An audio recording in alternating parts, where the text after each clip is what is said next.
Good morning, everyone. This is Gina and I'm back with another video. It's a cloudy day here in the city. You might hear some city noise. I have the window open outside because I'll faint if I don't. I get overheated very easily and I've turned off the fans and the AC. So before I melt like an ice cream cone, I'm going to try to get through this video pretty fast. So I hope everybody is well. It's about 10 a.m. here in New York City, so I know for some it's the morning, it's the afternoon, it's the evening. Especially since I have a few, I have a bit of an international audience, which is always something that's pleasantly surprising for me. So whether you're a New Yorker or you're otherwise an American or you're an international viewer, Germany, the Netherlands, Denmark, wherever, Africa in some places, Italy and others, wherever you come from, wherever and however you're viewing this. Thank you. Whether you are a new subscriber or you've been subscribed for a while, whether this is your first video or your 100th or 300th, I have like hundreds of videos. But regardless, thank you for your interaction, for the likes, the comments, all that stuff. All the interaction helps me, helps the channel, which is what, about 370 some, slowly growing. So that's thanks to all of you guys, right? I'm just one grumpy middle-aged woman from New York City giving an opinion, and you guys seem to like it. So thank you all so much again. So the point of the video is that it's a bit impromptu, but I do my best work when I am inspired. So I was watching a video from a content creator named Viva Frey. I love his work personally. I'm going to leave a link to his channel and to his video in the description, but by his own, I guess you could say his own description in his own words, he's a Montreal attorney turned YouTuber, and he covers a lot of, legal related stuff. It's like Legal Eagle, but without all the bias. But anyhow, he was doing a video. I was viewing a video of his about the Akilah Obviously, I think is the YouTube name, versus Sargon of Akkad case. Now, for those who may not be familiar with it, to make a long story short, Akilah Obviously was upset that Sargon of Akkad used a video of hers to critique her, to criticize her, as Sargon often does, and she tried to sue him. It did not work in her favor, and now she has to pay him nearly $40,000 in legal fees. It's actually like a little over 38,000, right? But just under 40 grand. So basically a year's salary for a lot of people, especially working here in the city, for legal fees, right? And that's just legal fees. There could be other things that she is financially responsible for toward him. Again, I'm not 100% familiar with the case, but I do know this much because of Viva's video. She has to pay him nearly 40 grand in legal fees alone. Now, of course, she is appealing this, as many people do. Many people, when they're on the losing side of a case, appeal, which really is just a stalling tactic, because the point of the appeals court, generally speaking, is not to rehear the case. It's more of to look through the procedural part and see, was there any procedure at any point? Was there any procedure that was violated, that was not performed or not performed properly? And if there was it so egregious that it had a impact on the outcome of the case, right? That's generally what the appeals court in America is for. It's not really about rehearing the actual case, right? If they deem that something went wrong procedurally with the case, they'll just demand a retrial or change jurisdiction or whatever, right? Each case is very different, and the American legal system is very, very, very complex. I'm just speaking in very generalized terms. But given that, to my knowledge, nothing went wrong procedurally, with the case, I don't see where her appeal is going to help her other than to just stall for time. In the end, I think she's going to be responsible for that money. I really don't see where she has a way out or anything that could cast doubt on the process of and the procedure of how the case went. But who knows? Right?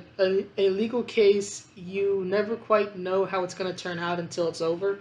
And even then, because you have an appeal process and all this stuff, things could change. Like, for example, they could lower the amount of legal fees that Sargon's do. I'm not positive that they'll do that. I'm just, again, it's just speculation. It's a possibility, but I don't think it's going to happen. Right? But this isn't really about, I know I've been speaking at length about this, but this isn't really about the Akilah Obviously Sargon legal saga. That's Viva. I'll link to him.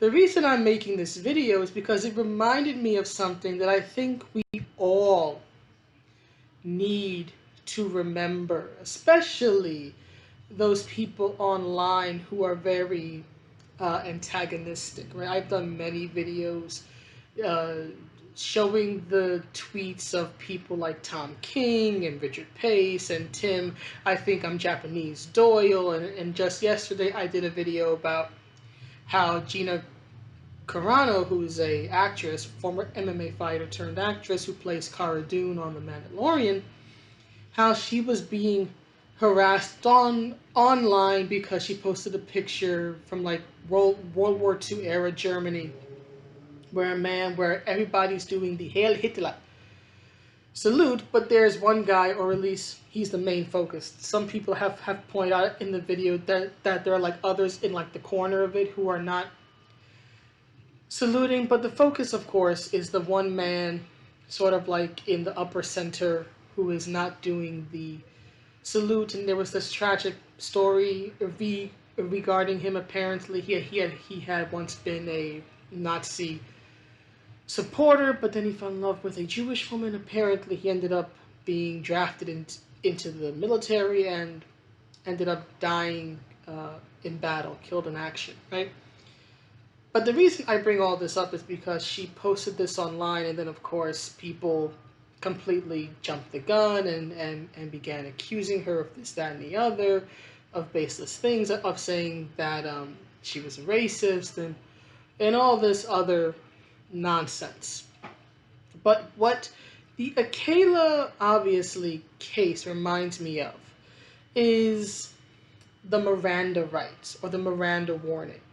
If you've ever seen a cop show, right, usually when a person is arrested, they'll be read their rights. It's technically a warning, right, but we always call it your rights, right? It goes, you have the right to remain silent. Anything you say can and will be used against you in a court of law. You have the right to an attorney. If you cannot afford an attorney, one will be appointed to you. Now, for those who are interested, there was a legal case that established this. It was Miranda versus Arizona. Now, to summarize it, right, to sort of summarize the story and the drama around that, to make a long story short, what happened was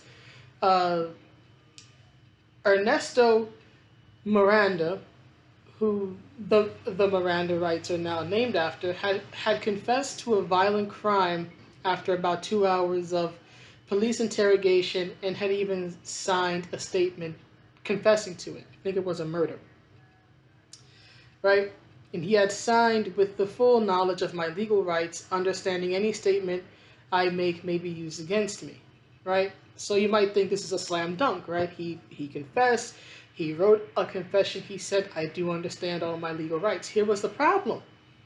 He was never explained those legal rights, and he was never told, at least the story goes that he was never told that he didn't have to say anything, right? And so because of that, cops now have to read you your rights whenever they arrest you. But it's the second one that I want to focus in on. I know I'm giving a lot of backstory here, but it's the second one that I want to focus on, right? The one that says anything you say Anything you say can and will be used against you in a court of law. Now you might be wondering, well, why is this important, right? This is something that you're told when you're arrested. What has it got to do with the Akilah Obviously case? Well, it has to do with the Akilah Obviously case because it was her own Twitter statements that Sargon's legal team used against her.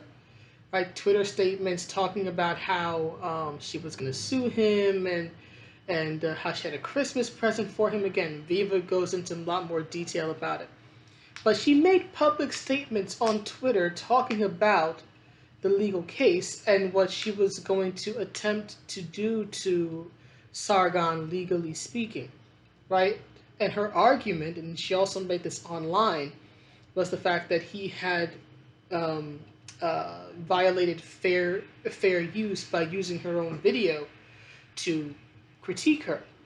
And the judge ultimately found in Sargon's favor, right? Found in Sargon's favor, and now she's basically paying the folly for not shutting up, right?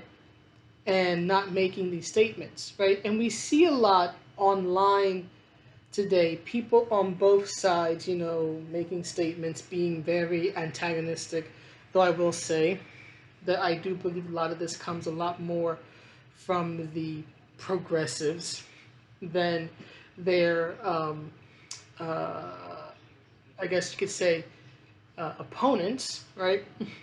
But you look at the comments by Tom King and Richard Pace and many others. Another one that's being decided in the courts is, of course, Mark Waid versus Richard Meyer.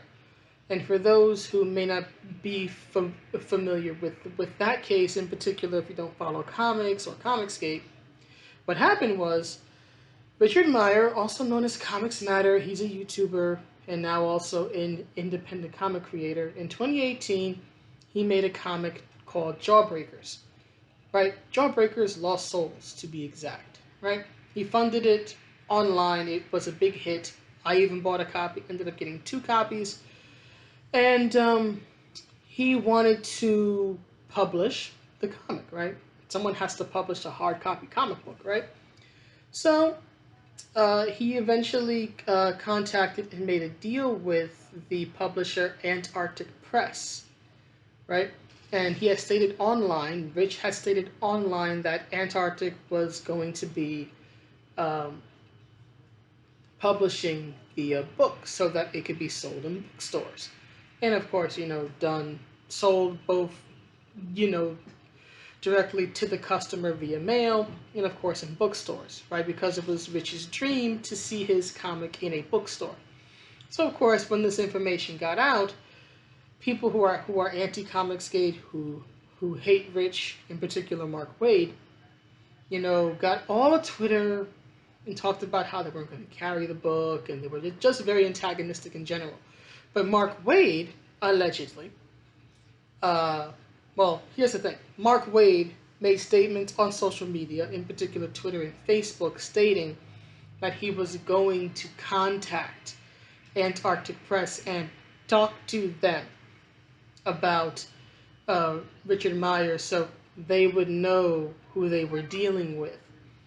And Antarctic even confirmed via social media posts, in particular to Twitter, that yes, Mark had called and spoken to someone, right? That cannot be denied. That is not alleged. That's something you can easily find just using Google Images.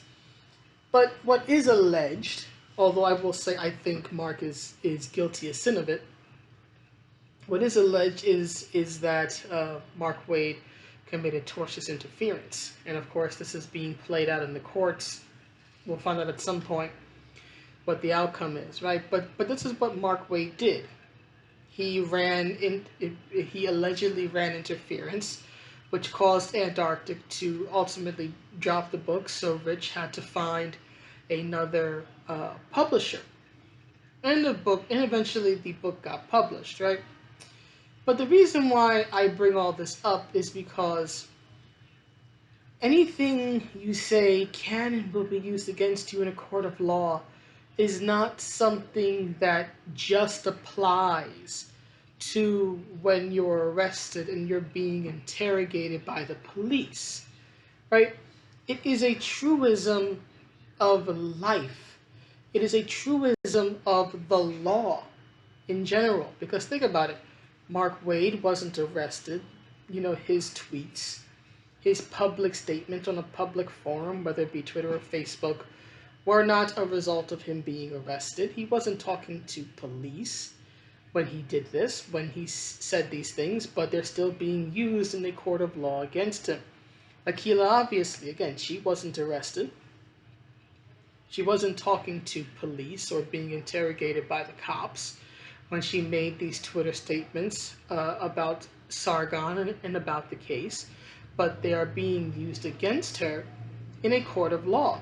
And not only were they used against her in a court of law, she now has to pay nearly 40 grand to her ideological opponent because of what she said, and because what she said on a public forum. Here's the thing, right?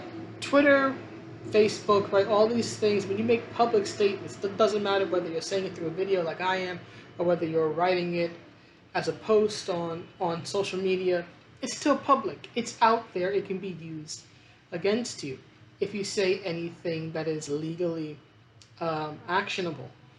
So I think it's a good reminder that regardless of which side of an issue you're on, to just be mindful of what you say, whether you say it like this through a video, or whether you say it through a post, or whether you say it through a tweet, or a Facebook post, or message, or Insta picture, or whatever it is.